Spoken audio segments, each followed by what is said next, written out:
On today's episode of Still Noise, I sit down and have a chat with Shaun Wessel, or better known as Tall Shaun.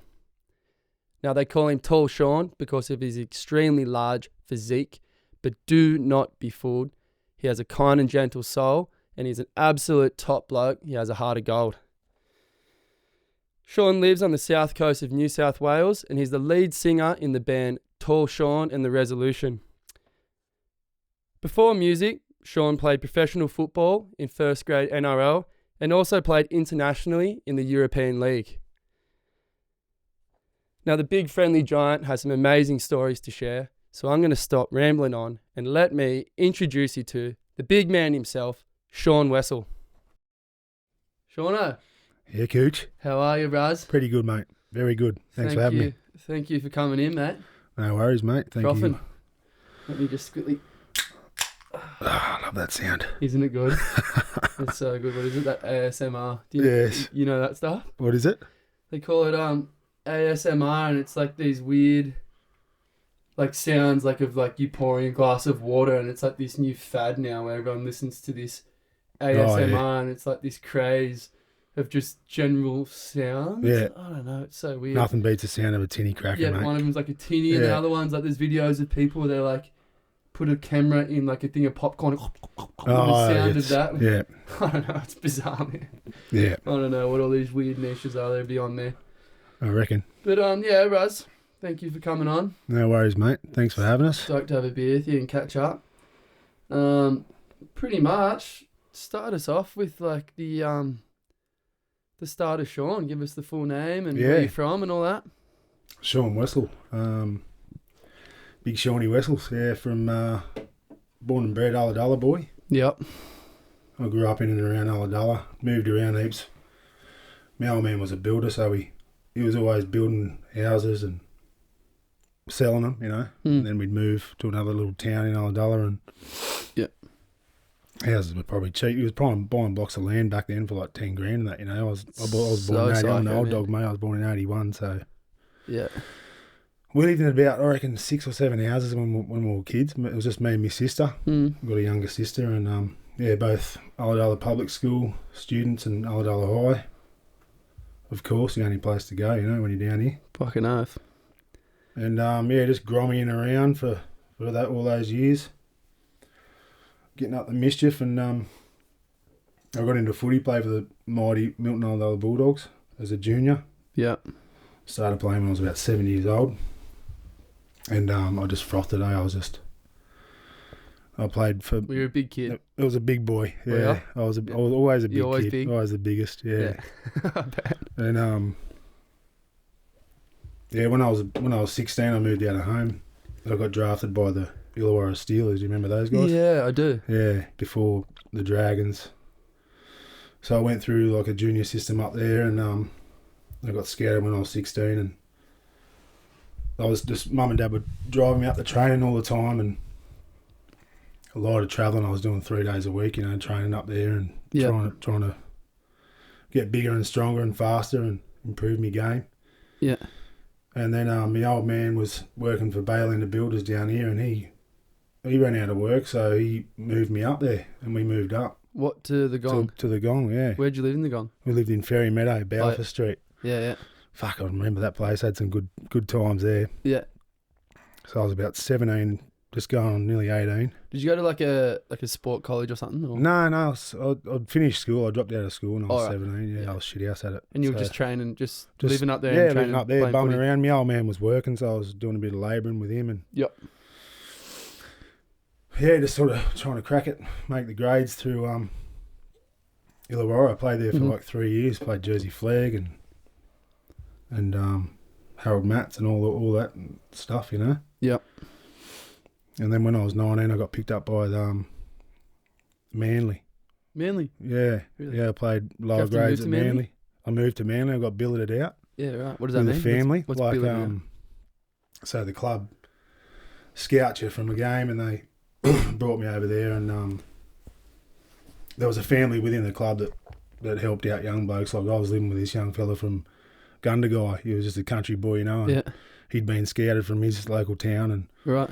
So I got scouted obviously from someone from Manly, and we just we lived together in this little shack underneath the house, kind of like you're set up a bit. Yeah, the dungeon. It was fucking hectic, man.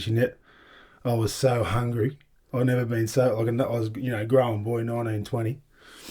Yeah, you got a big tank to fill. Yeah, so the club would pay our rent and all that sort of stuff, and we'd just train as much as we could. Yeah. So I was starving, but she gave us rations, the lady, yeah. So was she a bit of a narc or something? She was a bit of a narc, I reckon. Yeah, I forget her name, but bloody hell, I was always hungry there. And after about 6 months, I started getting to know a few of the other lads, and we all moved into this house at DY. Yeah, right. Yeah, so that was good fun. It was about 6 footy heads living together and wrestling around and fucking cooking burgers and barbies and so we had heaps of fun there. Bit of partying up there? Or? Heaps of partying, yeah. It was good. It was a good time in my life. Yeah, I bet. And I was working every sort of club I played for, they always get you jobs. Like me and my mates, I'm a renowned job slut. Like I've had that many jobs since I was a grommy. Even I've known you to have a few jobs actually. I've never been a career guy. I've never had a trade or anything, and I've just tried it all. At the time, footy was my trade, so yeah. Mate, I had that many jobs. I've got so many good, funny stories about jobs I've done. So I was working in this bloody paint shop in Brookvale. Yeah. Mixing up paints and and delivering it out to clients and stuff. So that's where I worked, and then that fell through. Like I was always in and out of jobs ever since I was a kid. Yeah. Not because I was a fuckwit or anything, but just because that's just how it was bored, for me. Yeah, just itchy feet. Yeah, just moving around and makes sense. And then the club was sponsored by like a big waste management company, like your buddy council trucks. Yeah. Grabbing the bins and stuff. So I was working as a garbo for a few months. Driving the truck? We'd go in the city and sit on the back of the truck and pick up all the bins. It was unreal. So it was me and a couple of footy lads, Yeah, that's the best kind of people ever to so go on that. funny. A couple of footy players. Yeah, it was anyone good fun. can throw a bag of rubbish, it's a couple of footy players. So that was one of my jobs as well. Yeah. And played out the season with Manly and started to come into some good form, Mm-hmm. I turned 21 there and then the Sharkies picked me up. Cronulla Sharks, so I signed with them for 2 years. Yeah. As a 21-year-old, and I moved back to Wollongong. Yeah. And you didn't have to live in Cronulla. How does it work? I don't get it. I was in the full-time squad there, so I was living in the Gong. Yeah. And I was just travelling up to training because I'd met a few lads that lived in Wollongong. We just share lifts and right. Yeah. We were training every day because you're in the top squad. Yeah. Just getting flogged, mate. I've never trained so hard in all my life, Every day. That's why I don't do fuck all now, because I'm just like, I've done that much training when I was a kid. Busted your ass enough, yeah. It was so hard, man. I respect footy players so much because I know how fit and strong and they got to be, mate. We used to run one to Sand Hills, I'll never forget it. Every Thursday morning, Cooch. 8 o'clock in the morning, we'd be up these fucking sand hills, mate. That was like, we had to do 30 sprints up them. And there'd be blokes passing out, spewing, getting carried back down, and trainers would just be whipping you like, get back up there, boys. Is it still like that, you reckon? I don't know. I've got a feeling it probably isn't, because probably not that. It's a different, grindy, such a fast game now, but yeah, I don't reckon the training to be as intense as what I went through. Surely not. And I was speaking to a lot of lads that probably would agree with me, I reckon. It'd be more like nutrition and like stretching and just mobility, also like recovery, you know. Recovery. We never had a chance to recover, mate. We'd go and do those sprints, then we'd have a little bit of a break, then they'd have us in the gym just smashing weights to fucking bits, and then we'd go and do rowers on the same day. I would be driving home, just going, oh, this is hectic. What the heck? But I knew I was none the wiser. I just thought, well, I want to play NRL. It's been my dream as a kid. Yeah. So I just did it. Yeah. Yeah, so where to go from there? Yeah, 2 years at the Sharkies. Yep. Then that didn't really pan out as well for me. I played a couple of top games. What do you prefer, like playing, like what team?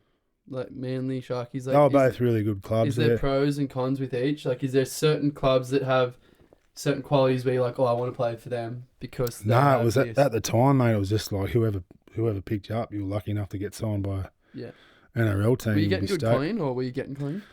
I was on about 40 grand a year. which is all right, isn't it? And then you get match payments and stuff too. It was pretty good. So at the time, that was in bloody 2003. Okay, so that's pretty good. It was a long time ago. Yeah. Yeah, and lucky enough to play a couple of games in the NRL. Debuted against the Melbourne Storm. Had a fucking shocker. Just so nervous, I was a 22-year-old kid playing front row against these monsters. Yeah. And I guess it just wasn't my time. I didn't stand out or anything like that. I didn't get me lucky break, but I had a crack and did you feed some crew up? Surely you were feeding. Yeah, I was trying my best. Do you have any punch ups? Nah, not at that level. No. But when you get dropped back down to reserve grade, I was always sort of comfortable there. Yeah. Try and do my best there. Yeah. So so this was first grade. All this stuff was. Yeah, that was like the top 25 squad. Like the telly stuff that you're watching now. Yeah. I thought that's what you're talking about. Yeah. Yeah, and then I got the arse from Cronulla. A new coach came in and just they clean out the club, and so I was about 23, 24, and I moved to France. They were giving out contracts to all the girls. I remember this. Yeah. Yeah, so me and a few mates I remember it in the sheds, like all the blokes that were off contract. Were you playing union over there? No, I was playing league, but league was nothing over there. It wasn't popular or anything like that. Over there, yeah, but me and the boys in the sheds had gotten all these contracts. So they basically said, "Oh, boys, we don't want you here at the club anymore. You're free to look for other clubs. There's been some interest in France if you're interested in going over." And me and my mate Dave were like, "Oh, that'd be sick. Let's go to France." So we did. We were on a plane in bloody November. Yeah. And when did this happen? Like straight after we got the arse, pretty much. So you got the arse October, November. About 2 months later, we're over in France. Yeah. And the season had just started over there. So good. So what team were you like? I was playing for Lyon, so it was about 2 hours south of Paris. Mm-hmm. And it was pretty cool. You'd travel all up and down the coast. I saw heaps of France, but that's good. And a little bit of Spain. And did you play any of the Basque boys, the Basque country lads? No, I can't remember them. Oh, so it's like the Basque country. So you've got like France, and then you've got Spain, and then you've got this place that's like they identify as being their own country, but I'm not quite sure if it literally is its own country. It's called the Basque country. There was a game that stuck out in my mind, man. We played, and it was down around Spain area, like Barcelona. We ended up staying to get on the piss there after the game. And these guys were just ruthless. Like, it was like, they weren't so massive, but just dirty players. I thought, this is not how the game's supposed to be played, but they didn't care, and the refs didn't care either. Yeah, right. And I just remember running and on the ground, just holding my head. These blokes would just be chopping with elbows and knees. Shut up. Fucking punching you. I wonder if it was them. I'll never forget that. It could have been, because it was down around that area. The Basque country, especially the rugby team, the Basque rugby team, I've heard they got a rep because they just let these monsters. Yeah. But yeah, I don't really understand. I'm actually not quite sure, and I'd like to actually figure that out, but I'm not quite sure if it is its own independent country or if it's a part of Spain, maybe. Yeah. But it's like sort of like inland of like the coast of sort of... You've been over there? I have. Yeah. Yeah. But the Basque country team, apparently they're just like monsters, these guys. They're just, man, like, it was crazy. bulldozers. Crazy footy, different footy over there. Yeah. And you played... What, you played there for how long? How long did you stay there for? I was only there for 6 months. Yeah, and it was hectic. Yeah, it was hectic. I got a bit homesick too. My mate Davey, who I was with, he ended up breaking his leg in the first game. So shut up. He ended up going travelling, and I was just sort of stuck in this little... Because they put us up. They gave us a car. Yeah. And had a little unit and that, all fully paid for. Fuck, that's sick. But they never... The club I was with was sort of they were a bit dodgy, eh? They would never give me money. I had to ask them for money, and I was fucking starving. I remember eating baguettes. That's all I could afford. Baked beans. Yeah. Go to the shops. I was just walking around France by myself, kicking stones. Yeah. Sort of just got really homesick. Yeah. And then I ended up just leaving. Did you do any travelling when you were there or not? Just like the schedule as a grinding footy. Footy player, yeah. Yeah. Just jump in a bus and you travel 12 hours to get to the game. Yeah, right. And the Frenchies are mad, mate. I remember we'd stop for lunch at this little pub, and the club put on the feed for us, and they're all drinking red wine, and I'm like, boys, we've got to fucking play a game in an hour or two, and they didn't care. They were just smoking darts, and I'm just like, Sucking this red. is so different. Yeah, just drinking red. That's just that. They love it, A eh? lot of them were Muslims, so that was their thing, you know. Yeah. They were lovely people, but they were shit footy players. Like, Really? I was the only one that sort of had an idea. There was blokes that, yeah, we're just getting touched up every week, and I wasn't enjoying it too much. No, it all wasn't the dream. my crew from Ulladulla, they were all in the UK at the time, and they were about to go on this Vans tour, and I remember them ringing me going, "What's come over?" Like Vans tour, like in a van? Like in a van, just touring around Europe. Yeah. And I still regret that to this day, like because you know, they'll be at Barbies and they'll just be chatting in amongst themselves. Oh, I remember that time in bloody Spain, and you're like, fuck. And I was like, I was there, but I got that homesick and sort of frightened, and I just ended up going back home. Yeah. I think I'm just an Aussie boy, homebody, you know. Just a homebody. Yeah. Just a deep south boy. I reckon. Yeah. Why not, mate? Fuck, it makes sense. And then, so what, like, did your time in France, came home, and did you sign with another Aussie? Yeah, I was or? no more big footy for me after that. Yeah, after the Sharks, that was it. Yeah.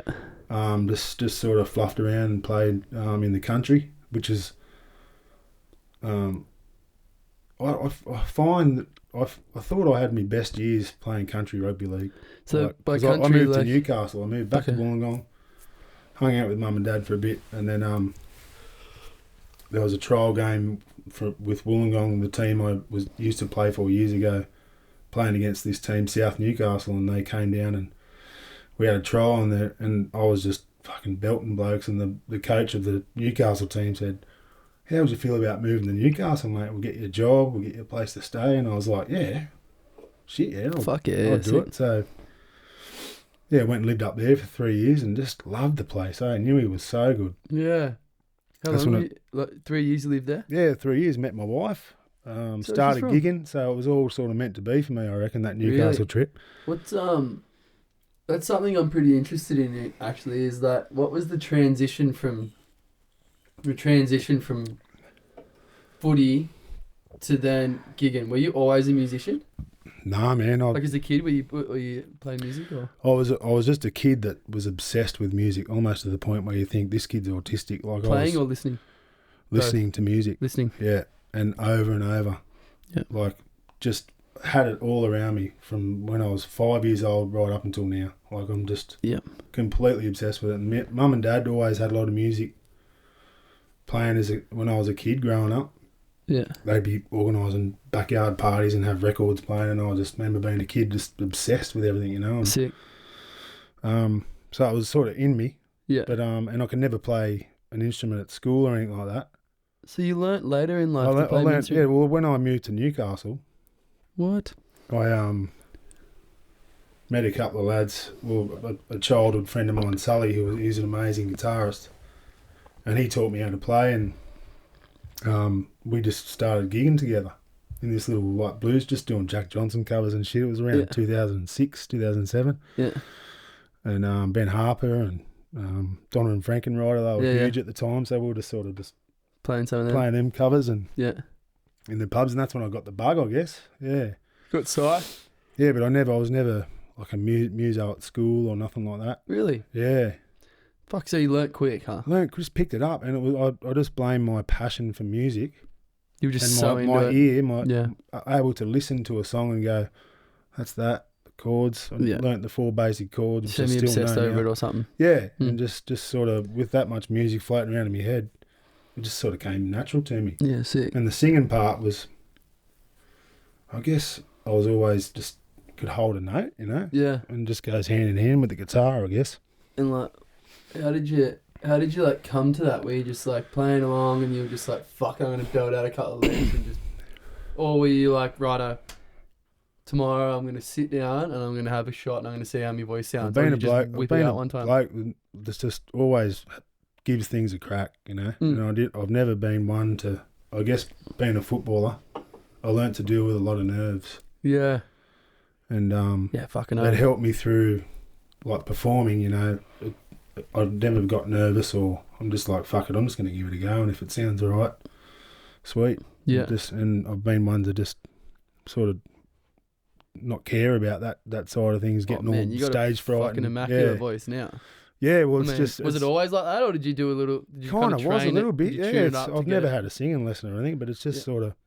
Did you It's fine-tune been in it me. as you were going? Like, did you like, oh, okay, I'm kind of like... Or Not were you just really. like, It's boom, you here know it my is, voice, bang. Cooch. It's kind of like... I do know just, your voice. yeah, it's just like that tone that's... You can't really touch it. You just got to let it... No, Yeah. no, you got the fucking... Whiskey's good for it. It's coming from deep within. You got Yeah, the fucking exactly. grunt. Deep in, mate, yeah. Lots of crew not drink, smoke a bunch of durries. You know, like That's, yeah. a lot of you must musos be a smoke smoker. a shitload of durries. Yeah. Yeah. Joe Cockerish, almost. I've Yeah. been told that a lot. So But, what was someone said the other day? Oh, is it the guy to Kings of Leon? oh, right. I've heard people say compare I've the heard guy to that. Kings of Leon. Joe Cocker a lot. And, Yeah. well, that's amazing. That's because that's That's Caleb. That's the that's lead two- singer. Yeah. That's two pretty good. Yeah, fuck it. I'll claim that, mate. Cop that collab, eh? Yeah, and I guess like just to continue on my music career and that transition from footy play, I knew my footy career was not going nowhere, Yeah. and then I fell into started to gig, and I'm like, this is where I want to be now. Like it was like my drive to play NRL had fallen away. The switch in your head, like when Yeah, was there a the single bug. It's moment like, where you were mate, just like, it's a drug. It's just when you start to perform in front of people and you can see that they're digging it, they're riding that same wave as you. That's the drug. That's buzz, what you get. Yeah, the full buzz. Fuck yeah. Be like you just getting mad pit, you know? Yeah. Taking off on a hell Just getting a wave. good fucking pipe in front of you, mate. Yeah. See, that's for a muso. That's that connection with the audience and going in your head. Shit, these guys are really digging this. So that's kind of that. Also, just copping that recognition, a little bit of praise. Yeah. Someone going like, "You're fucking unreal." And you're like, "Really? Sweet. Those Brit- All like- right. I like that." just be as humble as I can with that. But I just No, you are, of course. I just love it, mate. I fucking love playing music, and I love being around music, and I've met some amazing friends, both in footy and music. Yeah. So I'm just really happy with the way it's going, the way it's been, and the adventures I've had. Oh man, you're a fucking amazing entertainer. Yeah, thanks. So man. good. So good coming to see you guys play. It's always fun. It's always a couple of beers down the van before you just come down. Oh yeah. Come and hang out and chat with the lads and like, oh no, it's just like, you're having fun. You're holding the essence. Just a group of lads, mate. We've all got kids. We're not up ourselves and nothing. No egos. Just having a go and just enjoying themselves. So good, man. Yeah. No, it's unreal. What do you reckon? Who would you say your biggest influence or inspiration as a musician is? Oh, there's been so many over the years. I mean, I always go back to Neil Young because I remember being totally obsessed with that guy when I was a kid. Yeah, I am. But then I started from a singer's point of view. I really delved into harmonies and stuff. So Crosby, Stills, Nash and Young were an amazing band from the 70s and then I saw this band called Fleet Foxes. At Falls Festival years ago. It was around 2008, 2009, and they were like a modern day Crosby, Stills, Nash and Young. So I followed those guys for years, and I just love that harmony. Like there's Paulo Nutini, and his band is just fucking next level. Like, is that the lead singer's name? Yeah, Paulo Nutini. He's a Scot. Paulo Nutini. Paulo Nutini. Is that Italian? Far out, he's good. Well, I don't know. He must be Italian, but I think he's Scottish. Yeah, right. Might have Italian parents or something, but yeah, people like that, Ray LaMontagne, and sort of the underground singers that you wouldn't, that aren't just on mainstream radio. Yeah. They're the ones that I want to find. You know, there was those guys that you really got to search for, and you say, "Have you ever heard of this guy?" And they'll go, "No," and then you show them, and they go, "Fuck, that sounds so good." Yeah, you told That's me my about idea of a musician. You know what I mean? Just trying to think of what it was called. Oh, the Teskey Brothers. They're amazing. Yes. I've seen those guys live a couple of times too. The other day, I don't even know where or how it came up. Possibly we might have been watching something at the Milton Fest or something. And I was like, this is unreal. And you were like, Cooch, have you listened to the Teskey Brothers? Yeah. Go home and listen to the Teskey Brothers. See, I love that about music too. You can just, if you hear something and something sounds like this, have you heard of this guy? Send someone on. Yeah. And it's just like a big wave of just trying to delve into exploring different sounds and bands. So good. Yeah, I've always loved that about music. You need another one of these, or? Yeah, let's have a little Have a little recap, mate. Here's the sounds of summer again. Oh, that was a good crack too. Oh, they were good ones. They had a bit of go about them, those ones. Put plenty of reverb on that. So, has it always, so you're the lead singer now in a band called Tall Shaun and the Resolution Blues. Yeah, guys... we dropped the blues. Yeah, because we were getting pinned in a lot of blues festivals, and I mean, our sound is just completely different. So it's just Tall Shaun and the Resolution, and we've had a lot of guys come and go. Like that. Yeah, it was a bit of a tongue twister. Yeah. And I mean, I like Tall Shaun and the Resolution, blues, but again, like it's not always. Yeah, that was always a little something that I like. To be honest, I was always like, they're not a blues band. It's not always blues. Yeah, sometimes. Our sound is different. Bluesy, and sometimes you're folky, sometimes you kind of like slower rock. And I always draw inspiration from this album by Crosby, Stills, Nash and Young. Yeah, and it was called Four-Way Street. Mm-hmm. And Mum and Dad had it on vinyl and just played it over and over again. And like every song was different. There'd be a rock song, like almost rocky, like a Sabbath sort of sound, and then there'd be a real folky acoustic song. What album is it? It's called Four-Way Street. Can you remind me of this at the end so I can write this down, please? It'll be up your alley. It'll be right up my alley. I know it will. I love Crosby, Stills, Nash and Young. Yeah, because it's all different. Yeah. So every song's different. It takes on a journey, you know. Yeah, no, I'm keen. That's how I've always pictured being in a band, writing music and making every song different. So yeah. So that's why. Is that the reason you ditched the blues? Would you say? I think so. Yeah. Yeah. Because yeah, okay. So Tall Shaun and the Resolution Blues, was that always your band, or was there bands before that? And I cut my teeth in the old cover bands. Yeah, I had a band before the Resolution. It was just a covers band. We did bring out one album called The Swaggers. The Swaggers, I remember the Swaggers. I remember the Swaggers. Yeah. Yeah, I cut my teeth with those guys. Kind of just, I guess I realise now that the difference between a covers band and an actual band and writing your own music is just, I was just chasing that. Yeah. Are you writing most of the songs? Anyone can be in a covers band, you know. It's kind of like, it's just how you learn and get your confidence, and we had some fun times, but I just realised now that there's a huge gap between covers bands and bands. And writing your own songs. And original bands, yeah. Well, yeah, that's the whole... Yeah, it's the idea. That's the whole art behind it. Yeah, exactly. Are you writing all the songs? Yeah, I've got help now from Dan Sybil. We have a good little chemistry going.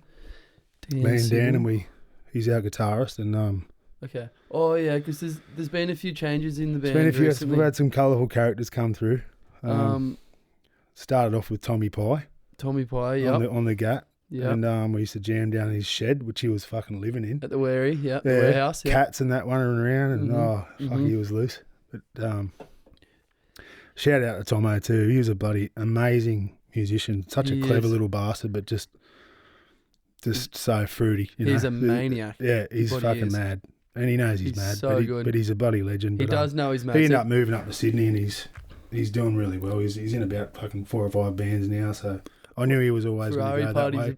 Have you listened to them play? I haven't, but they got a lead singer, whatever he does is going to be good, because Tommy he's a talented bastard. Yeah, his mate Jasper's equally as fruity too. Yeah, okay, well there you go. Yeah. It'd be like, you got to look into this. Smoke joints like fucking cigarettes, that bloke. I could never see anything like it. Oh mate. But we had some good times. He moved to Sydney, and we ended up getting Corns in, which was amazing. Ben McCormick. Yep. Shout out to Benny. One of my best mates. Yep. He was I was getting a tattoo off M. Reed, actually. That's how this story came apart. Oh, actually, I don't know this. And I said, we're actually looking for a guitarist. Tomo's just moved up to Sydney, and he's just sort of, and we didn't really know what we're doing. It was just me, Brad and Hayden at the time. Yeah. And she said, you should get Benny McCormick. And we'd actually bypassed each other. I think I might have even seen you in the warehouse. Yeah. I think you were jamming with Tito on that? Yeah. Oh, yeah, totally. Yeah, and I sort of, hey, mate, how you going? And Polywell. I didn't even know that he was a musician or anything. So I reached out to him, and he was just frothing, so we just sort of had a few practices, and he fit in nicely, and he was with us for over a year. Yeah. we done Wanderer Festival together, and I know. we done some mad I shit. didn't miss many gigs when that was happening because I was living with him too. Yep. Yep. True. Yep. I was living with him when he was playing with you guys. So Yeah. Yeah, I had the inside scoop at every gig. Yeah, well, after the My Voice adventure, we went on a little tour, and he was part of that, and yeah, I guess after that the gigs started to slow down a little bit, and he was like, he wanted to go travelling around Australia, and he just dropped the bombshell there, and that's right, yeah. So again, we're in a bit of limbo, and but it's just bands, fucking people come and go. But I feel like now we're just the four of us, because I've got a new drummer too. Hayden had another baby, and he sort of... That's right, Haydo left. He left left us. And we've had Jai Rogers. Jai Rogers on the drums now, eh? Yeah, he's a little shredder. And he's hilarious. So I think now the four of us, myself, Brad, the OGs. Is this and the Dan, Sipple, and Jai, I feel like this is our recipe that's going to stick. Best. Yeah, sick. That's good. Like a good batch of fucking spag bowl, just never change it. Yeah. Fuck yeah. That's good. Yeah, I reckon. And we're all having fun, and they're all just good lads. Are you similar age? Sort of? Yeah. Me and Jai are the same age. Dan's a bit younger. How old's Dan? He'd have to be 36 or something, maybe. Not 40 yet. 38, like maybe. That probably helps a little bit too. Like I remember having Ben. He was heaps younger, right? Benny was younger than us. Benny was like 15 years almost. He younger. wouldn't be 30 yet, would he? No, maybe 29 or 28. Bards is like, I'm pretty sure Bards is 50. Yeah. I just turned 44 yesterday, so yeah, I'm getting fucking old. But it's who cares? Yeah, everyone gets old. But I just feel like our chemistry's there. Like we've got some nice harmonies now, and we're all writing songs together. And is Tommy on the trumpet still? Nah, he left too. Yeah, he's another one that. Yeah, he was good. Yeah, he was good. What happened? Was he just? I think he just life catches up. He runs a bloody winery, mate. He's got kids. It's just hard. Yeah, it's just hard to. Is his name Tom Cupid? Tom Cupid, yeah. Okay, so his Cupid's family their like last the name. original owners. It actually is. Okay, yeah. Yeah, and Tommy left. He just sort of just couldn't. He was already in another covers band. They were doing weddings every weekend, and so it was just obviously too much for him. So running a winery, covers band, kids, and then Tall Shaun. To be in two bands is it's fucking hectic, eh? Hard enough as it is, yeah. Yeah, fuck yeah. Let alone. Yeah. Anyway, so like I said, Cooch, I just feel like this last year has been a really good year. You've got all the components right now. We're releasing singles, and we're all just having fun and trying to get as many gigs as we can. Sick. And we continue like moving forward with new songs, and they're just sort of flowing out a lot easy. And fuck yeah. Oh, that's good, eh? And all right. Well, I got a few things written down. A couple of things that I really definitely wanted to ask. So, we spoke before about, you mentioned just briefly The Voice. Yes. So what was that all about? That was in 2022, 23, I think. And it was a couple of years ago, eh? I watched it. Yeah, it was a couple of years ago you watched it. So good, man. It was a bloody good adventure. Like, my sister was hounding me for years to go on that show. Come about? Yeah. It's a funny story. Goes back to my bloody job slutting around again. Yeah. I was working at the nursery up the top of town there, and I remember that. Yeah, so I was just doing deliveries. You were doing the truck, eh? Just in the truck, dumping mulch, and it was classic. Right. Fully. And my sister sent me this link in my lunch break, and so I could apply for The Voice, and I thought, fuck it, no, I'm not going to do that. Nah, it's not my thing, you know. But she's been saying for years I should go on it, and I guess after I lost Dad, like our little concept now is just life's short. Just give it just fuck it, who cares? Just have a swing at everything. Just have a go. Yeah. So I just sort of thought of that and went, I'll do it this year. I'll have a go. And it was a hectic.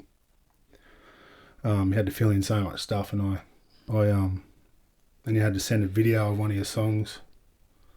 So found all that, done it, press send. Didn't hear nothing back for ages, and then I get this email saying, "Congratulations, Heather, you've been accepted into The Voice." And I went, "Oh, it's a fucking scam." Heather. Yeah, Heather. Like I just went delete. Like What a scam. Like, my sister stitched me up. Or Fucking didn't hear somebody nothing out. back. Then I get this random phone call. It was the producer of The Voice. Oh, just have you had any thought into, you haven't replied to our Hey, email? Yeah. I'm just like, I just, What the fuck was what's Heather? I just must have got mixed up in that they thought they were replying to Heather and fully pro, eh? Did they answer the phone with "Hey Heather"? Like, No, oh no. fuck, that would have been good. Yeah. I actually just said to them when they rang me, I said, oh, look, I've just started a new job and I'm not really, I just haven't got the time, you know, for it. And she goes, we'll give you a bit of time, just have a think about it. Like it's a massive promotional tool for you, for your music, and you'll meet a lot of good people. And I guess it was a good thing that she said that, because I sort of slept on it, and she rang me back about a week later and I'm like, let's go, let's do this. Fucking let's because have it. It was pretty good, man. Like it was. Yeah, it's sick. It was a huge. It's so good. It was sick for gained the so town. many followers. Yeah, the town was all behind me. And like, I would have regretted that for the rest of my life if we didn't. I'm glad you did that. That was fucking good. And just going on the town thing again, mate. I'll never forget that for the rest of my life. And my kids were there. Yeah. And just, I felt like the whole town was behind me. Fucking hope we were. You know what I mean? Like, yeah, it was that good me? Because it was a huge success for me. It was like, walked out on stage, did the song. And what song did you do? I did Whipping Post by the Allman Brothers, which is a 1975 classic, and not many people would have heard of that song before. Yeah, it's not in their little pop realm. I can't remember exactly which song it was, but I remember it was good. Yeah. Yeah. Hectic time though, man. Like, as far as, I was fucking nervous that day. I was really nervous. Oh, yeah? And I was on really late too. We'd been there all day and they filmed little interviews and had the kids up there and they're getting filmed and walking around and interviews and shots and it's about 9 o'clock and I'm just like, look, there was just people auditioning and then there was little kids crying because they didn't get through, and I'm like, oh, this is so random.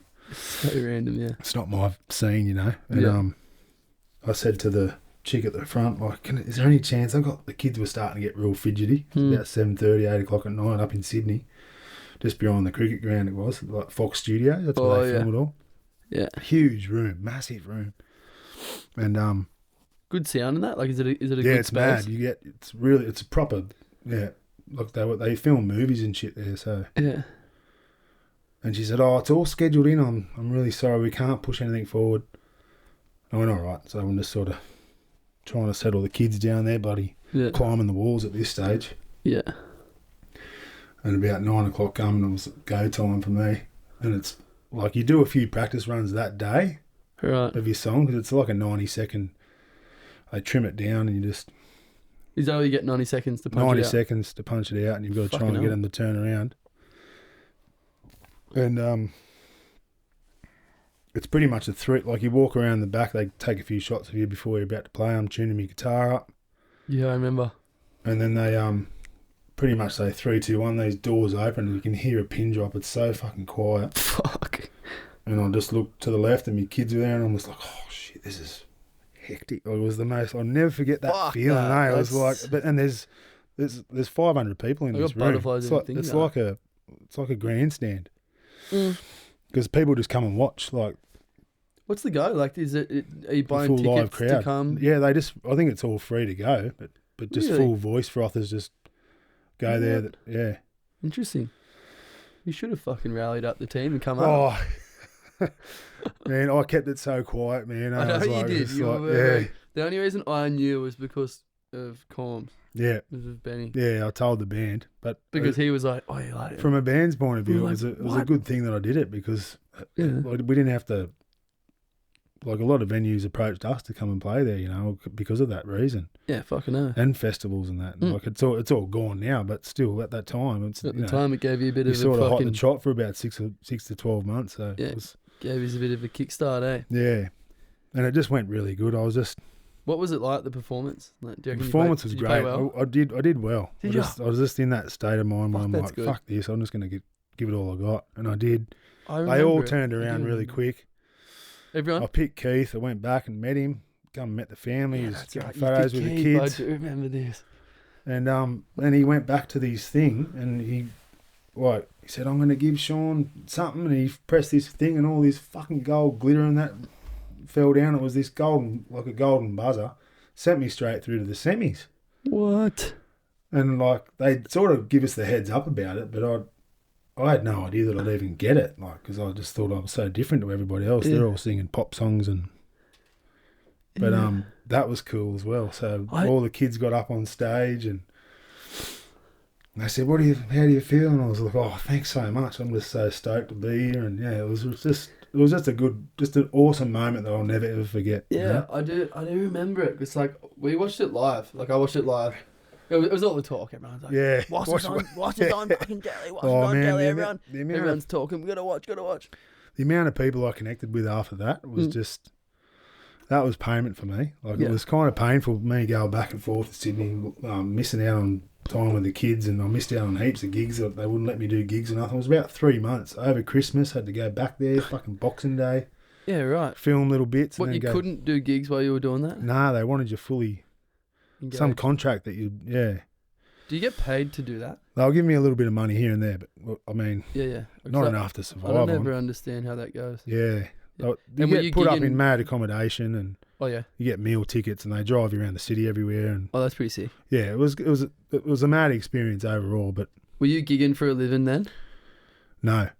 Okay. No, I was working. I was working with Benny then. Yeah. Benny Greenacre. Oh yeah, just chipping. Yeah, just labouring. So were you still working? Were you able to work? Yeah, bits and pieces. Yeah. Yeah. But he was good. He just let me go and do my thing. And whatever had to happen. Because I'd have to go up to Sydney for 2 weeks at a time and film and do all this background stuff until my actual semi came, and then I did it and got knocked out straight away.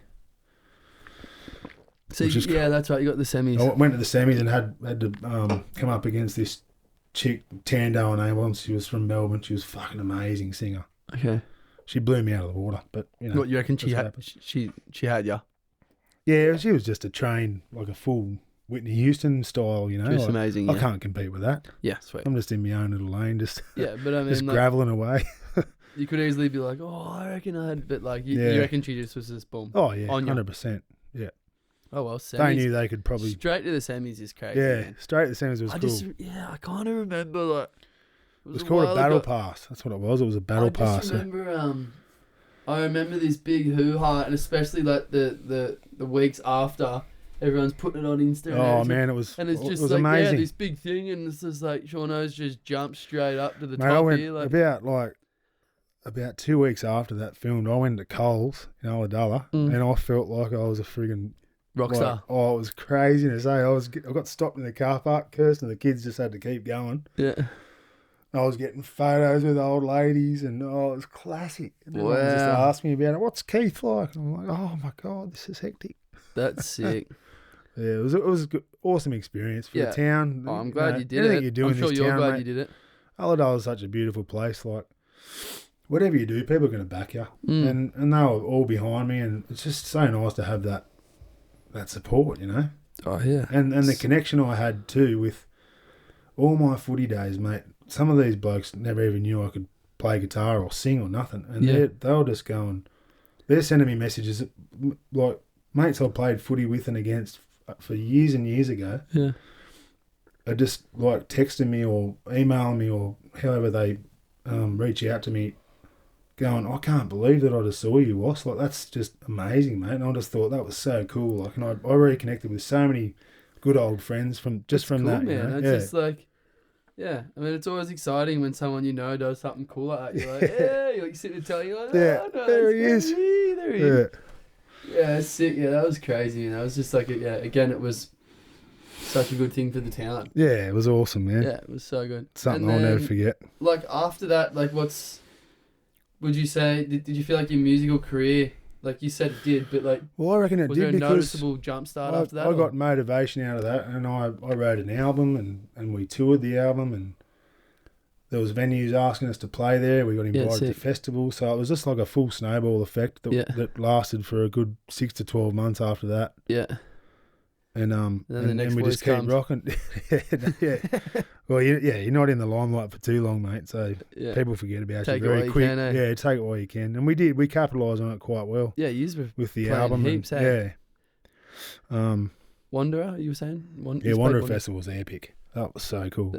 And that was with Corms, that was with Benny. Combs was there. Yeah. Yeah, that was a career highlight for me, I reckon. That was that really that cool. was the best one, you reckon? Your best gig? Huge stage. Just to be on that massive stage with amazing sound. Sick. And we were the first band, of course, because no one fucking knows you. Yeah. So at 12 o'clock, but then they had another singer and that had finished, and then we started, and then just to see this sea of people come over and just fully start frothing out. Man, it was such a good experience. Yeah, I was away And for that's that, man. that's another one that you want to chase that again. Like, so I'm just looking for opportunities to get on any festival stage. Are you putting it out there, or like how does that We're work? applying, but it's hard, man. It's a hard industry, hey, to get noticed. Man, some of the shittest bands play at I festivals. know. It's That's the fucking thing. crazy. And they play there regularly. All right, there's got to be a way, but we'll find it. We'll just It'll be keep the whole. It's not what you know; it's who you know. Yeah. You just need the in. You need the Like you need everything. the plug.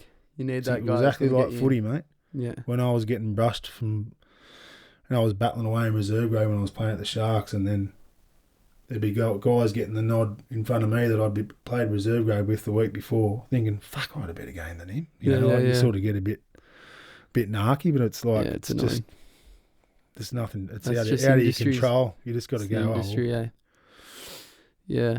I just look at it now. I just go, because we do get a lot of knockbacks, because we do try and apply for heaps of festivals, but every now and then we get a good one. Like we played Tamworth Country Music Festival. That was epic. Oh, that would have been sick. Saw me mate Keith again. He got up on stage with us, and yes, it's on YouTube if you want to have a look at it. Yeah. I saw that. And that was cool. Well, that's sick. So every now and then Surely there's just he could be a bit of a plug for you. Well, we are in connection with his management with him. now. He's a good contact to have. For country music for sure. Yeah.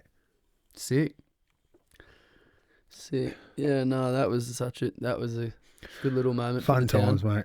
It's good. good. It's Like, such a classic, man. You should have seen him when I was walking to Coles. It's like I could paparazzi at me and like taking photos, and yeah, it was a good moment. Yeah, it's good, man. Even stopping the kids to get photos with the kids. Really? Yeah, they loved I it. suppose the kids were on telly, yeah. They were just going with, they got the spotlight. 10 foot tall and bulletproof at school for the kids. They were loving it. Yeah, I bet. Yeah. Good moment. Good moment to look back on.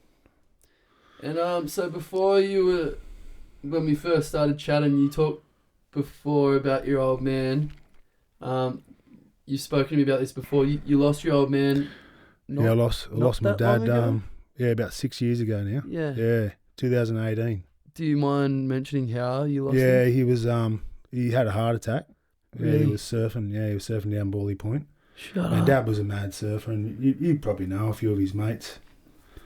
He was with two of his best mates, and the day he died, and I guess he had the fairy tale in him. He was only 63, but me and Mum and my sister always say it was 20 years too early. But fuck, he died in the water, mate. He died in the surf. Died in the ocean, literally on a wave, apparently. I didn't know that. And he had been surfing Bawley since he was 16 years old. He grew up in Villawood. Yeah. And he'd moved down, come down to the coast. He met all these Chester Hill boys. Yeah. They all became good mates, and they just drive down. Yeah. Where's Chester Hill? Chester Hill's around like Bankstown, Cabramatta area. Oh, yeah. Like Western Sydney. Yep. Yeah, so Dad had been coming down here and he moved down here when he was 17, 18. So that was they called themselves the Bawley Pigs. Yeah. They're classic. They'd always have war with the golf course boys. Were they living in Bawley? They lived fucking anywhere in their cars. Oh, yeah. Yeah, just, you could imagine it, Just surf bumming it. 1973, mate. I bet. I know exactly how it would have been, for sure. Yeah, I'll never forget when we laid Dad's ashes down at Bawley Point, and his old mate Victor goes, "This is where it all started for Tommy, and this is where it ended." Yeah. And I was just like, that's fucking cool, you know? It is cool. Yeah. Yeah. And a place where he loved, you know? How did you find out about it? Oh, Gaz rang me. Was it pretty hectic, like? Fuck, mate, hectic. I was sitting there, I'd had a night before, it was Easter Sunday. And, he passed on Easter Sunday? No, he passed on the Monday. Okay. So this is 2018. We'd been at the Marlin, we'd had fucking been on the beers all day and been ripping in. Had a good day with him. Yeah. And then to get that call from your mate, from Dad's mate, we said, Dad's gone. It's like, fuck. Did the boys pull him Changed out? my life. Yeah, they tried to resusc him on the rocks. on the rocks, but yeah, no good. Fuck. I think it was just a massive heart attack, mate. You know, like Was there any health issues before it, or was it just fucking random? fit. He loved a beer and a dart. Yeah, well, doesn't everyone? Yeah, but I guess it was just an underlying issue. Yeah, Man, it happens to the healthiest people I ever. know. It's just And he was just fit surfing. a random strike, eh? He's never a stressed out sort of bloke. It was just just so unfortunate. Fuck. So yeah. And I mean, aside from being a musician, what kind of impact did that reckon you had it on like just your headspace, your mental health? Did it fucking flex you? Fucking decline big time, mate. I bet, yeah. Yeah, I saw some dark holes, eh? I bet. I went and got some grieving counselling and counselling and saw psychiatrists and yeah, I was fucked, man. I was in a bad place. I bet, yeah.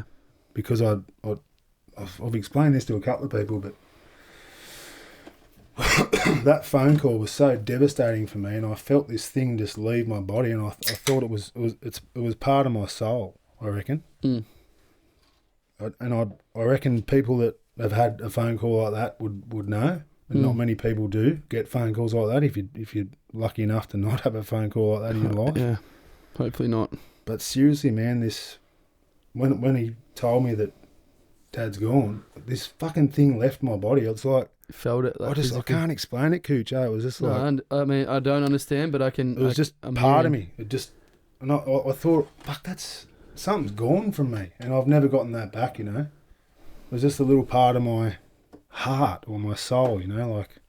Was your old man a pretty big inspiration to you? Like yeah. He was just a lad, mate. You would have fucking loved him. He was just. I wonder if I met him. You reckon I would? You probably would have. Tommy Wessel. There's a good chance I would have. You know heaps of his mates. Yeah.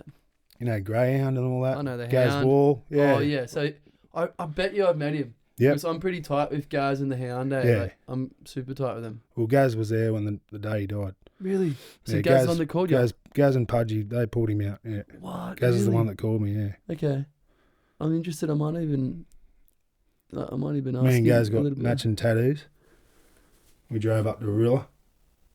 We got that because that's like the old EH is like there was this photo circling around just after he died. What's an EH? Like an old Holden station wagon. Yep. And man, they used to be able to like in the 70s they could drive right down to the Park point. out in the point at Wally, yeah. I've Fucking seen on the photos grass and just sleep there and yeah. so that represents the old cars they had and the single fins and then the point and Dad's spirit and all these birds are the kids. Yeah. Yeah. So is there each bird is for each kid? I've got to get another one now because I've had another kid since then. There's only 1, 2, 3, 4, 5. Yeah. Fuck. Yeah. Right.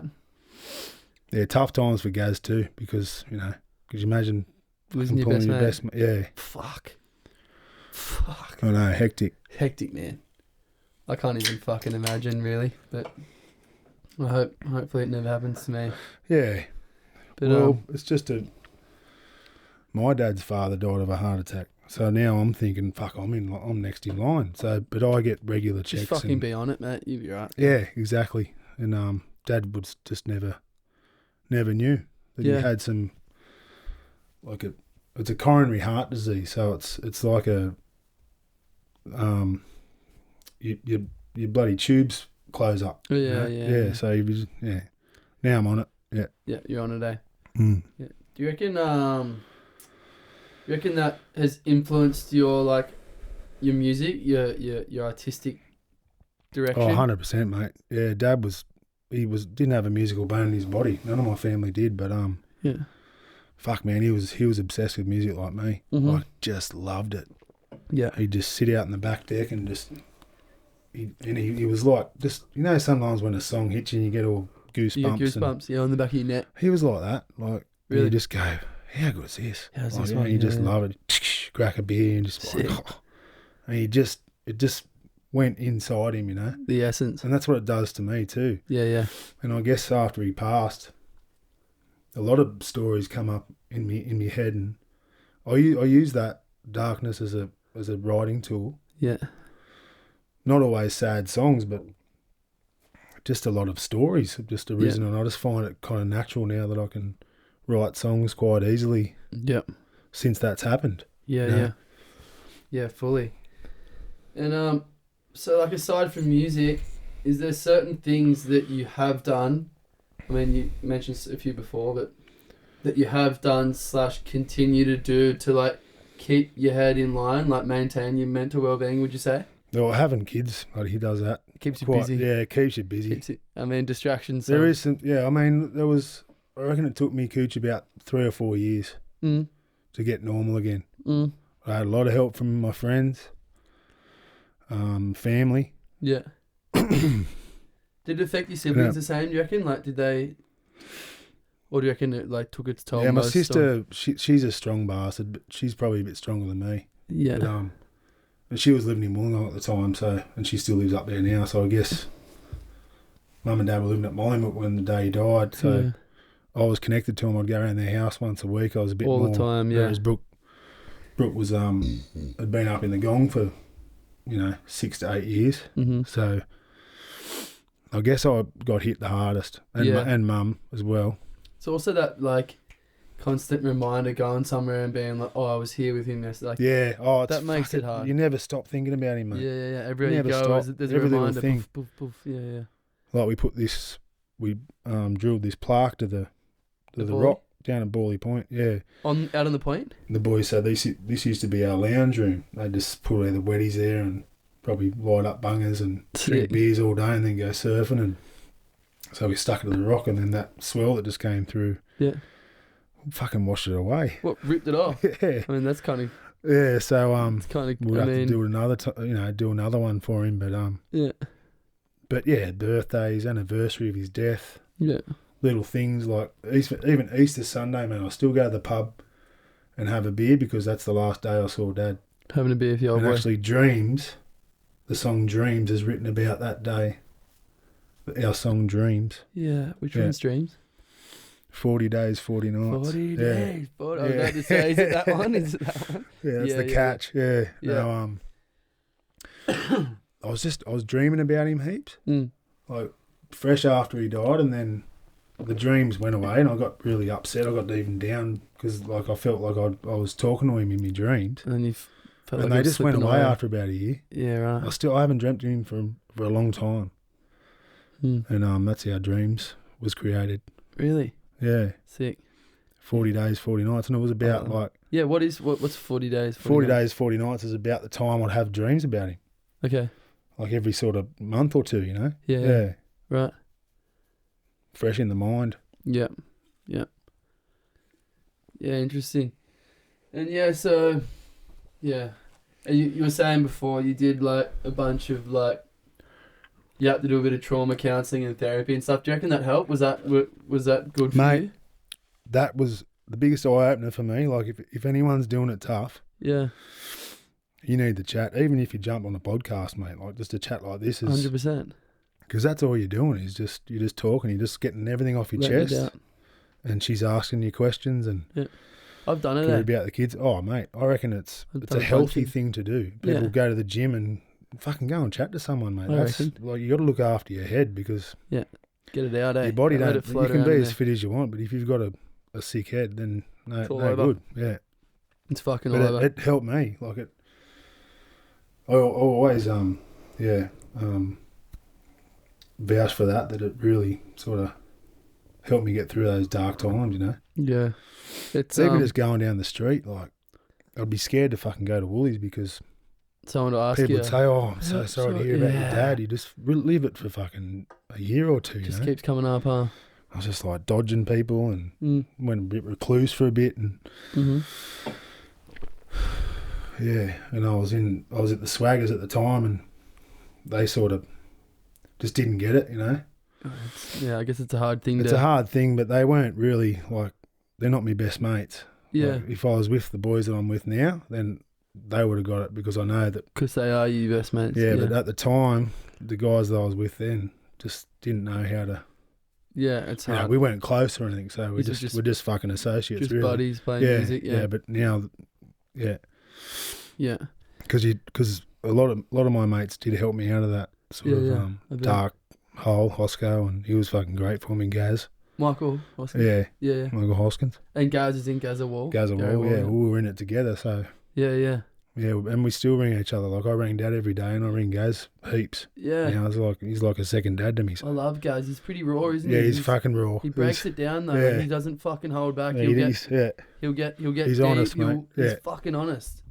Yeah, He's he's as good. honest as it comes. Yeah. How good is it? He's a good man. But so what would you say, like, those guys, were they growing up? I mean, obviously it sounds like your old man was a role model, but like, were those boys role models? Like, Yeah, well, they were always or around. who were your role models? Yeah. Yeah, Dad's mates, they're all just a bunch of characters, eh? Yeah. Like, Just a bunch I of Aussie remember larrikins, eh? it was funny. It was like this sort of fairy tale had come true. Like, they got all these crazy nicknames like Bodgy and fucking Froggy and fucking just all these characters. Yeah. Coach Cheese, fucking Doc, like all these. That when I was a kid, I've been hearing all these surf All these stories funny all my names, life, yeah. and then at Dad's funeral at the surf club, they're all there. It was a weird moment for me. It's like, you know, those movies when you're a kid, like, and things just come to life at the end of the movie, like they're dreaming about some adventure they're having, and then but it all comes to life at the end. It all happens. That's what it felt like for me, just meeting all Dad's mates. Almost like deja vu or something. Yeah. Yeah. Like far out, they're actually real people. Like, Yeah, they are. It's Froggy and yeah. Bodge and all the It's classic, whatever mate. else. And they're wild stories, you know. Oh yeah, they're They're wild good wild boys. surf stories, yeah. Fucking earth. Yeah. So that was a kind of a cool thing. Yeah. No, I bet. And on that, would you? This is kind of a weird question, but would you consider yourself a role model To my kids, yeah. to your They kids? don't know it yet, but it's hard. Like my oldest boy Lenny's going through puberty, and Yeah. we sort of clash a bit. Like it's hard, you know. It's Like how it goes. I remember I was best mates with my dad, and I remember probably around the 17, 18-year-old mark when you get all that shit out of your system, and Yeah. you just really hone in on your That's when family. you become mates. Because yeah. at the moment we're all clashing because they're just little kids. Yeah. But they'll forget about all that, and we're going to 100%. be really tight because me, my sister, and my mum and my dad were really tight. So Yeah. I'll continue that on for sure. And right now, your dad's saying you can't, you can, you can't, don't. Yeah, do. exactly. They're Yeah, going, fuck off, Dad. exactly. Yeah. Yeah. So But like, apart from your kids, do you reckon would you consider yourself a role model? yes, definitely. Good. Yeah. Because I personally would say you are. Yeah. Yeah. Oh, cool. No, Like, I mean, any just, young yeah. kid, just yeah. Yeah. I've lived a good life, mate. I've got stories and Not even essentially just young kids either. I don't think. Like Yeah. just you've got that presence. You know, everywhere you go, you're like solid. You're honest. There's an embrace. Yeah, It's never just honest. like, "Hey, going, mate. It's a fucking yeah. good to see you. Mate. Exactly. There's a hug. There's and a I good get to that. see you, boys. I get You're that off fucking- my dad. You're solid. Like He it's was like like that. it's like a proper like even someone that you may not know that well, you will like treat them as if they're Yeah. like a good brother, like or sister, obviously, but like yeah, you treat them. Yeah, he and was. that's a good virtue, I think. That's definitely Dad coming out of me because all his mates were like his brothers, you know. And he always said that. He goes, Yeah. mate, when you're with all the boys, he goes, they're your fucking brothers, mate. Yeah, Like, yeah, You treat them like they're your like your family. yeah. And My I've old man's the always same, remembered that. Yeah, exactly. Yeah, I love that about local communities and crews, you know. Yeah. You know, you're in a good crew and you're just shaking hands and you're like, Just like, and you're coming in like, there's a big thing where like mates are shaking hands, coming in, hugging your mate. yeah, that's hugging it. your mates like a big. Oh yeah, That's a big thing it's itself. just truth, isn't it? like yeah. that's like fucking like yeah, we're not scared to. Like this is Yeah. the brotherhood right here. Yep. What would you say your favourite beer is? We're at about 4 egg golds. I'll just say that. You reckon? What I've been drinking lately? Carton Dry, Yeah, they're actually mid alright. strength. Yeah, All those 3.5 ones. yeah. They're Yeah, not a good. bad drop. Yeah, They're good. I'm not into the fruity beers. I can't You're do not? them. Nah. No. Just the good old, just the standard fucking tinny or. Yeah, trad beer. Yeah. Well, I mean, I guess we've kind of already gone through it, but like do you reckon the lowest moment of your life would have been losing your old boy? 100%, mate. Yeah, that's There was some low times Did you have your when low I was times? playing footy and Yeah, that. that's Just a what I few was knockbacks. Like I remember when I was playing at the Sharks. This is something. This was a real low point of my footy career, and I'm just battling away. I just got a new coach, and I was on the fringe of, like I wasn't wanted there, But I was still just trying to train hard in the top squad and do my best. And they had a trial and a 2-week camp down in fucking Mollymook. And I thought, how good is this going to be? This is At my home. hometown. I've been busting my ass to play in the NRL. And they read the squad out. They got all the top squad in that were training full time. And I wasn't in it. No. I'll never forget it, man. I was that fucking... I ended up crying. And I had a few lads come around me and go... Turbo. I'm like, I just went, that dirty prick, mate. He knows I'm from down there. Like, how good would that be? Homecoming, like, playing in front of... I was at Mollymook Oval versus Canberra Raiders. And a week camp, like, just doing shit with kids. And... Fuck. they end up taking me down in the long run because I was so gutted. I went and spoke to someone. And I'm not like that. I'm usually like, oh, well, fuck it. But I just went, this is hectic, man. And I'm glad I did now because I did come down and I did all the promo stuff and played at Mollymook Oval against the Raiders and had a crack and had a good the crowd game. just went wild and I was just like, fucking oath, you're not so going to I'm glad roll I in here without the fucking was on the I didn't have a whinge, but I'm just like, I was just remember saying to the coach, like, how dare you, mate? I don't care if I play. I probably won't play another first grade game for the rest of my life. This is my fucking home. This Don't is fucking disrespect me like that. Yeah. Yeah, I was I just agree. really upset, and you could see he was taken back by that. So the next day, you get a phone call. He's like, "Yep, you're in, mate. Sweet, all good." You're in. And I'm just like, "Fuck yous," like. Yeah. Should have just picked me anyway. Kind of like, fuck you. Should have just put me Even on there. I like- didn't have to fucking I remember ask you. after the game and rolling the beers down the golf club. Mm. And I went and shook his hand. I was like, mate, I know you don't like me and your team or whatever. That doesn't matter. But thanks so much for having me down here. This is a moment I'll never forget. And I haven't, because it was just, I played juniors on that field. Now I'm playing for the Sharks, NRL. Just only a trial game, but still, it was huge. It doesn't matter. It's home, man. Yeah. Like, Yeah. fucking So that was like, put that the was boy in that front was, of his there was a local lot of crowd low points in in the NRL. footy. You Well, it just, sounded like that one in when you were in France as well. It was a bit low when your mate broke his Yeah. leg and fucked off. it was and you were gone. I'm just sitting fluffing around in on the your room, own just eating baked on beans. rations. I Fucking did eat baked rations, I beans was and baguettes. starving. Yeah. Fuck. Oh. Alright, let me just quickly scan over my list here and make sure I've...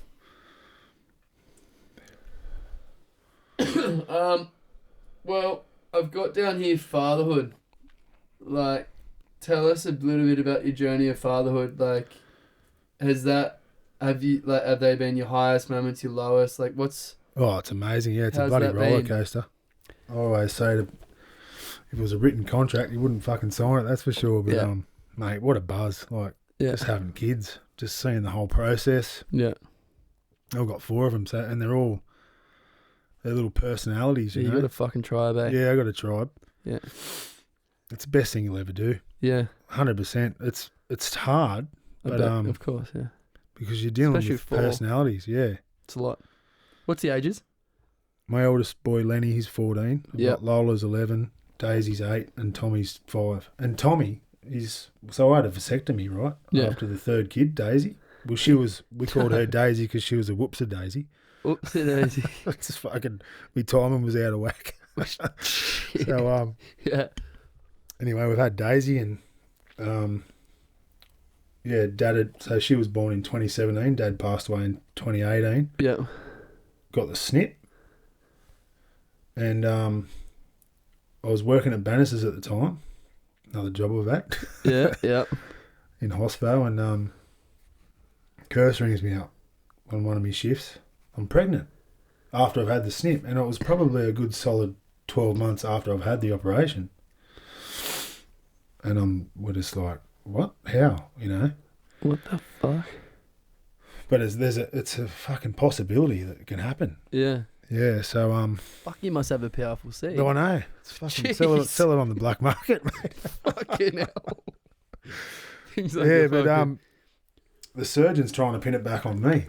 Old Kevy Lee, he's saying, mate, you must have went too early, because you got to clean the pipes out, and you've got to, you can't, jump on the horse for a period of time, 3 to 6 months or something, or 3 months or something like that. So I did all that. Come on, dog. Yeah, I know, but it's Fucking hell. But when you don't have any more kids, you got What to are you trying to follow do? the rules. And I remember Tommy was a little tiny baby, probably 6 weeks old, and I went and done another test, and the surgeon rang me straight away, and he said, "I apologise.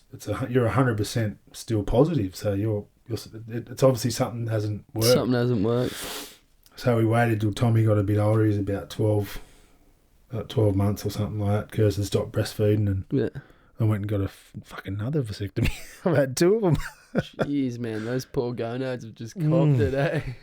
I always describe it to me mates. It's like a little Tommy midget was- just following you around, just fucking clenching your nuts just ever so slightly, so you're just in a little bit of pain Oh, for about a week.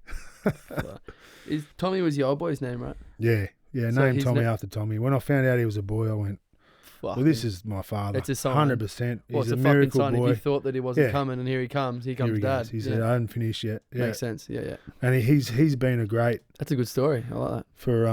for my mother and my sister and me and my family. He's been a great present and healing our grief as well. Really? Well, I mean, with Tommy. he's the only child after your dad passed, right? Yeah. And we because mum and Oh, that's cool, man. I like that. my sister had booked this holiday to go to America Mm. for 6 to 8 weeks, just travelling around New Orleans, bloody New Yep. York, all the mad spots, California, Yosemite, like all these cool. And we couldn't go because Kirst was about to give She was birth. about to give birth. Yeah. Yeah. Fuck. So we missed out on that, but now we've got Tommy. Like, he's 5 years old now. Yeah. We always, we've got he's our little dude. So And good. He's fucking dead set, man. He's like Dad. He's like the old If boy. I showed you a picture of my dad Looks when he was similar to- about 3 or 4 and Tommy now, you'd go, fuck. You can see the similarity. So it's Yeah, definitely, It was obviously a bit of a meant to be Yeah, sign for sort sure, of thing, man. Yeah. Wow, bro. That's sick. Yeah, it's a good one. Alright. It's a good story. It's a sick story. And so what, all your kids are in primary school now? I've got 3 in primary school and 1 in high school. One in high. Oh yeah, sorry, fully. Lenny's in year 8. Mm-hmm. How do they go at school? No good, just like Dad. Sorry, Shit house, but he's all right. doesn't matter. School's He's a fucking picking up waste of time. guitar and he's playing he's learning Nirvana songs, and he's just Shut up. he's got a natural Who's skill. the oldest? Lenny, yep. Loves it. Lenny. He loves The his name music, Lenny. yeah. Sick name. Is Yeah, it on his birth certificate? LENN1. Well, he's a Lennon.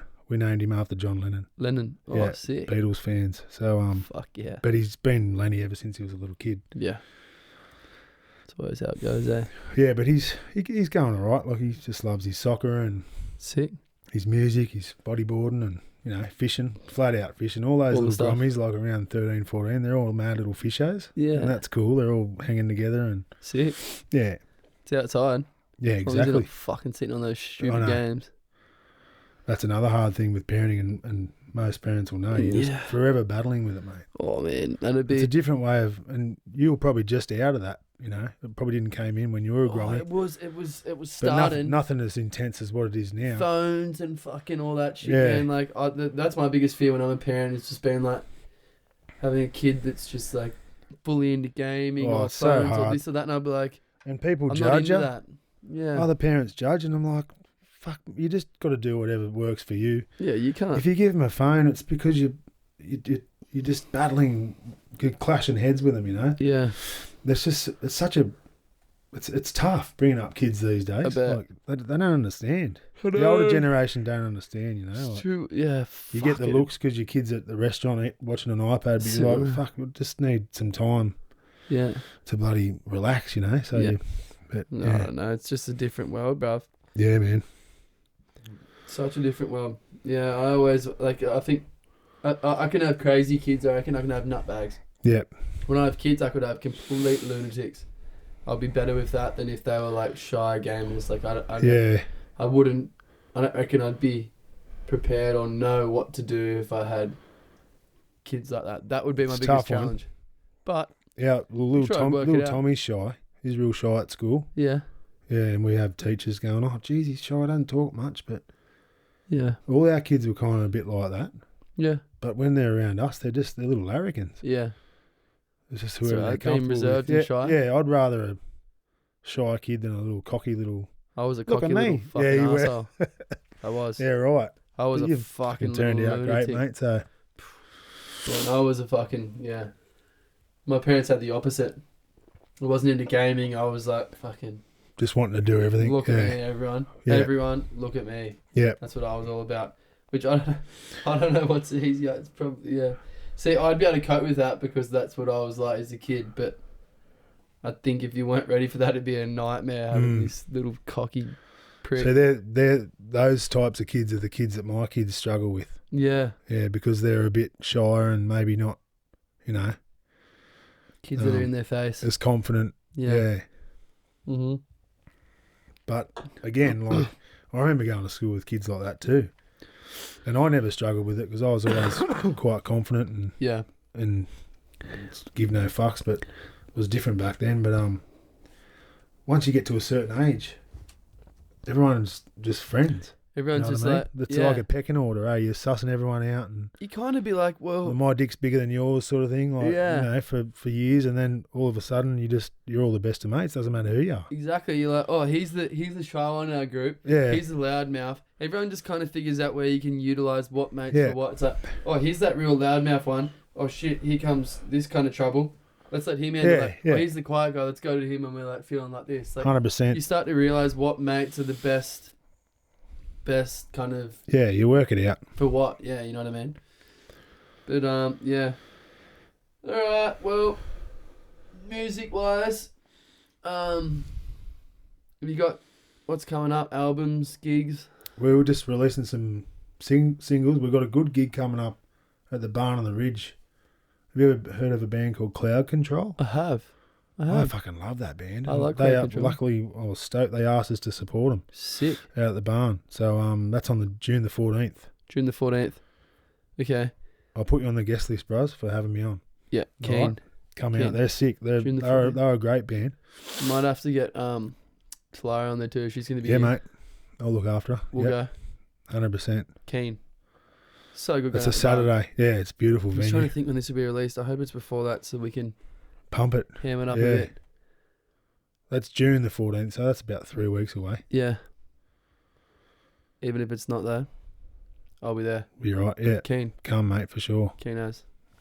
Fuck sweet. Yeah. That's sick. And apart from that, what else? Anything else coming up? Gigs, yeah. Long weekend. I think we're in Wollongong for all you gongers. The June long weekend? June the 6th, I think it is, a Friday. Mm-hmm. Halfway bar. Yep. I've got no idea where it is. I think it's in the city somewhere. Okay. And on the 8th of June, we're doing a gig at Gerringong Distillery.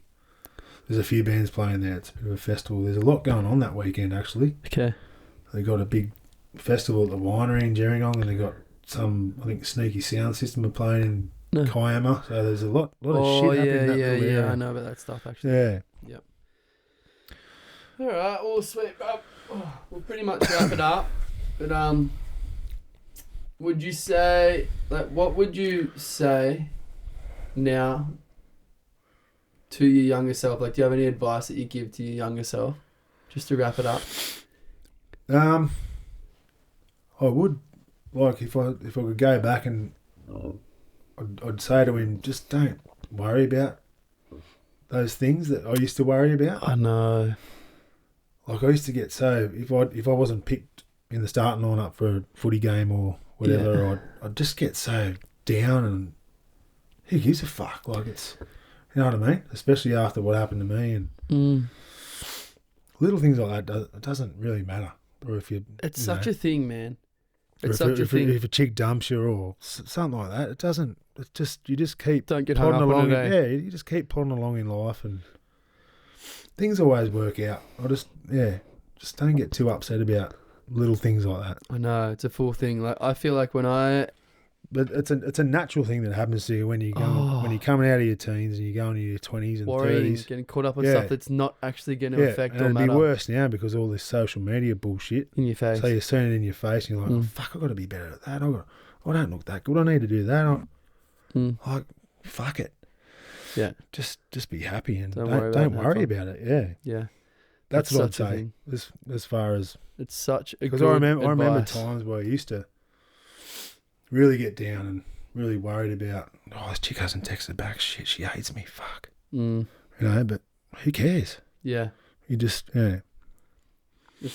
It seems like such an easy... Kids will bring you out of that quick smart. Really? Big time, man. Like yeah. even now I look back and I'm like, oh, this shit that I've worried about for so much, I've been caught up on and lost sleep over and this and that. And then a week later, it's just not even a thing. I know. Anymore.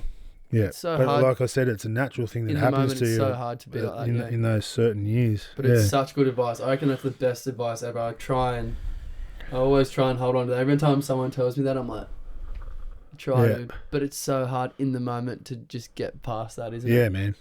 But it's such good advice. Just don't worry about silly bullshit. Be present. Don't sweat the small Being present, stuff. man. Is for sure. Well, Was, bruv. Legend, bruv. Fuck yeah. Good chat. That was sick. I'm stoked to have you. Thanks so thanks, much. mate. And frothing to come to this gig. Yeah, man. June 14. I'm there. Get on it. 100% keen as. You're in. And get us a shirt too. Yeah.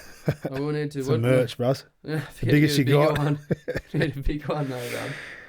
Like I only had like larges and extra larges. What are you, extra large? No. Nah, I'd be XX. double XL. Triple XL. Triple even, yeah. Maybe, yeah. I mean, if I'm wearing a large, like look at the fucking size of me compared to you. All right, bro. Well, thanks for coming on. No worries. And, thanks, Gooch. Keen as to see what's coming. Yeah, mate. Keen as You'll to hear see some gigs, frothing. It's always good. Do I've it for always the been love a of fan. music. Yeah, thanks, man. Love it, mate. All right. Cheers, brother. Fucking oath. Keep on rocking in the free world. Sure will, my man.